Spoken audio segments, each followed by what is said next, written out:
আমরা তো সব কিনতে চাইছিলাম, দিদি না করছে। দিদি বলছে, "হ্যাঁ, কিচ্ছু কেনার দরকার নাই, আমার ঘরে আর লোককে, এইগুলা সব পড়ে আছে, এগুলাই ব্যবহার করেন।" আর এর জন্য ওই যে ধরে ধরে রাত 10টার পরে, ঠিক আছে, বা সন্ধ্যার পরে যেই মানে মেহমানগুলো আসতো, মেহমানদারি করার জন্য হুম, নিজের মনে করে শোকেস থেকে কাঁচের প্লেট বলেন, কাপ বলেন, সমস্ত কিছু ব্যবহার হতো। জিনিস ব্যবহারে ভালো থাকে, ব্যবহার করলে ভালো থাকে, বরং ব্যবহার না করলে নষ্ট হয়। দিদি তো বলেই গেছে, আমারই সব পড়ে আছে, এগুলোই ব্যবহার করেন, আপনাদের কিচ্ছু কিনুন লাগবো না। আমরা তো সবই কিনতে চেয়েছিলাম।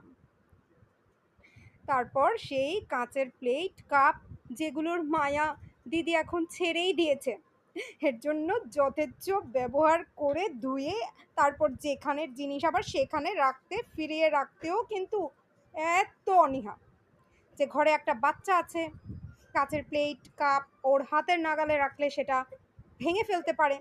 যেমন নিজেদের কাপ ভাঙাতে খুব হাতে ঘা লেগে গেছিল না, কিন্তু দিদির জিনিসগুলো ভাঙানোতে এত সমস্যা নাই, কারণ ভাঙলে তো ভাঙবে কে, কে ভাঙবে, দোষটা যাবে কার ঘাড়ে, নিজেদের উপরে তো আর বর্তাবে না কোনো কিছু। এর জন্য চায়ের একটা কাপ পাক্কা 5.5 থেকে 6 মাস ওই ধরিবাজ চোষা আমের লোক দেখানো যেটা পড়ার টেবিল, যেটাকে একটা জঞ্জালের মতো ডাস্টবিনের মতো করে রাখে, সেই টেবিলের উপরে পড়ে থাকতে দেখে এসেছি।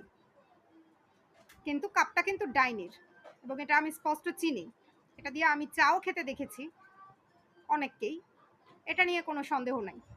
এবং কাপটার ভেতরে ধুলো পড়তে পড়তে, ময়লা পড়তে পড়তে পড়তে এমন অবস্থা, কি আর বলবো, কি আর বলবো।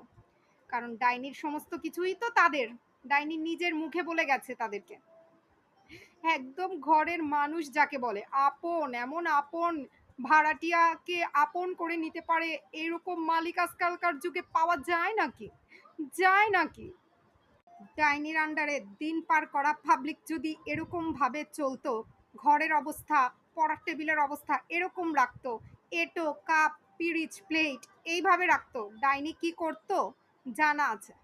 আর এখন ডাইনির এমন দশা, এমন দশা, সার্ভিস চার্জ দেওয়ারও মুরদ নাই রে, মুরদ নাই। এরকম একটা নতুন চাকরি পেলো, বেবি সিটার ন্যানির চাকরি পেলো, যার জন্য এত মাথায় উঠানো হলো বাচ্চা রাখতে নেওয়ার জন্য, এত কিছু করে নিল, তারপরেও ডাইনির মুরদ হয় না সার্ভিস চার্জ দেওয়ার। ওই ভাড়াটিয়াকে হাতে পায়ে ধরে রাখতে হচ্ছে সার্ভিস চার্জ দেওয়ার জন্য। তো কি আর বলি, যার যেরকম দিন আসে, দিন তো আর এক থাকে না।